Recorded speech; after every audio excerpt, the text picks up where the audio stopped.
যে ধর্মগুরু অপমান করা হলো, আমি একজন বৌদ্ধ ধর্মগুরু হয়েও তাকে সম্মান করি। নবীজি কিরকম মানুষ ছিলেন আপনারা অনেকে জানেন। অনেকে মনে করে যে নবীজি খুব কঠোর মানুষ ছিলেন।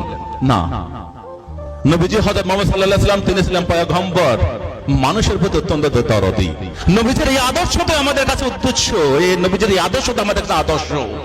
এই আদর্শের মধ্য দিয়ে নবীজি ভারত শুধু মক্কা মদিনা নয়, সারা বিশ্বকে ইসলাম ধর্মের মধ্যে প্রবর্তিত করেছিলেন। সেই নবীজির নামে কুরুচিকর মন্তব্য যাকে নিয়ে করলেন, মা আয়েশা। তিনি ছিলেন তৎকালীন সর্বশ্রেষ্ঠ গুণী ভদ্র মহিলা। আপনারা অনেকে জানেন যে আমাদের নবীজির প্রায় 11 জন বিবি ছিল, তার মধ্যে সবচেয়ে কনিষ্ঠ ছিলেন আয়েশা মা।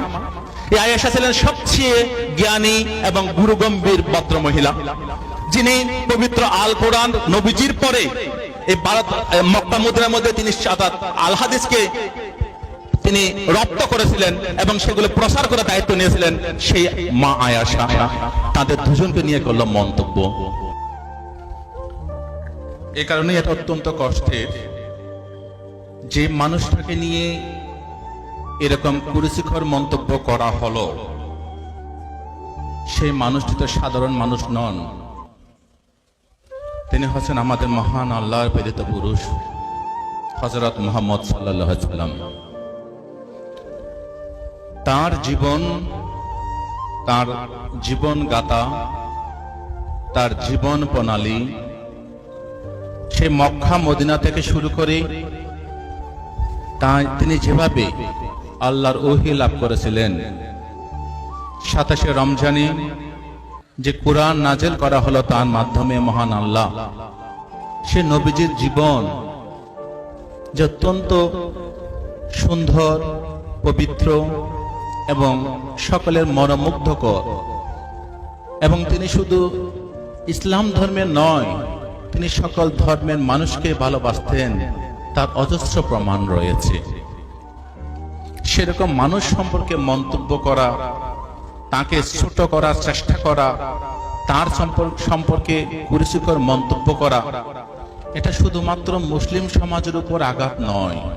এটা আমরা যারা ভারতবর্ষের সাধারণ মানুষ আছি, যারা সম্প্রীতির মানুষ আছি, যারা আমরা বিশ্বাস করি ভারতবর্ষে যতটুকু অধিকার হিন্দুদের রয়েছে ততটুকু অধিকার রয়েছে মুসলমানদের, সে মানুষগুলোর কাছে অত্যন্ত কষ্টের, অত্যন্ত বেদনার।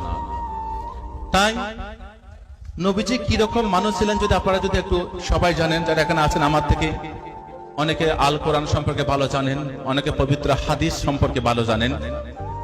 আমিও কখনো কখনো এই আল হাদিস আল কোরআন একটু নাড়াচাড়া করে একটু পড়াশোনা করার চেষ্টা করি। আমাদের এই ভারতবর্ষে 29টা রাজ্য রয়েছে। 29টা রাজ্যের 29 জন মুখ্যমন্ত্রী রয়েছেন। একজন মুখ্যমন্ত্রীও কোনদিন নূপুর শর্মার বিরুদ্ধে, নবীন জিন্দালের বিরুদ্ধে একটা বিবৃতি দেননি, এক্সেপ্ট বাংলার মুখ্যমন্ত্রী মমতা ব্যানার্জি। তিনি বলেছিলেন যে এই নূপুর শর্মাকে অবিলম্বে অ্যারেস্ট করে শাস্তি দিতে হবে। একমাত্র মুখ, সেটা হচ্ছে মমতা ব্যানার্জি, যিনি প্রত্যেক ধর্মের মানুষকে ভালোবাসেন। তাই তিনি নবীজির এই অসম্মানকেও তার টুইটের মধ্য দিয়ে তিনি প্রতিবাদ জানিয়েছিলেন, আর একজন মুখ্যমন্ত্রীও প্রতিবাদ করেননি। নবীজি কিরকম মানুষ ছিলেন আপনারা অনেকে জানেন। অনেকে মনে করেন যে নবীজি খুব কঠোর মানুষ ছিলেন। না, নবীজি হযরত মুহাম্মদ সাল্লাল্লাহু আলাইহি ওয়াসাল্লাম তিনি ছিলেন পয়গম্বর, মানুষের প্রতি অত্যন্ত দরদী। আপনারা জানেন সেই সময় ইহুদিদের সাথে যে মক্কা মদিনায় যে লড়াই চলছিল, ইহুদিরা ছিল আমাদের নবীজির প্রধান এবং প্রথম শত্রু। সেই এক ইহুদি ভদ্র মহিলা নবীজিকে একদম দেখতে পারতেন না। নবীজি যেদিন যে পদ্ধতিতে প্রতিদিন নামাজ আদায় করতে মসজিদে যেতেন, সেই ভদ্র মহিলা কি করতেন? ইহুদি ভদ্র মহিলা তিনি প্রতিদিন দুনিয়ার নোংরা জিনিসগুলো সব রাস্তার মধ্যে নেফে দিতেন। কেন? নবীজি তো উঁচু পা করে নামাজ পড়তে যাচ্ছেন, তার প্রতিমধ্যে যদি ময়লা থাকে তাহলে তার নাপাক হয়ে যাবেন, নামাজ জায়েজ হবে না। সেই ভদ্র মহিলা, ইহুদি ভদ্র মহিলা তাই ভাবতেন। কিন্তু নবীজি তিনি তো মন শুদ্ধ, অন্তর শুদ্ধ, তিনি গিয়ে নামাজ আদায় করতেন। প্রতিদিন তাই হতো, প্রায় চলছিল।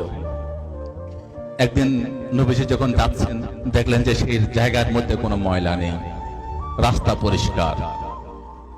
নবীজি ভাবলেন কি হলো, এই বদ্ধ মহিলা কোথায় গেলেন, যিনি প্রতিদিন আমার নামাজে যাবার পথে ময়লা ফেলতেন, খাদা ফেলতেন, নোংরা ফেলতেন। তিনি খবর নিলেন তিনি কোথায় থাকেন। চলে গেলেন সেই বৃদ্ধা বুড়িমার কাছে, গিয়ে বললেন, দেখলেন যে তিনি বিছানায় শায়িত। নবীজি বলছেন, মা তুমি কি অসুস্থ? বলছে, হ্যাঁ বাবা, তুমি কি?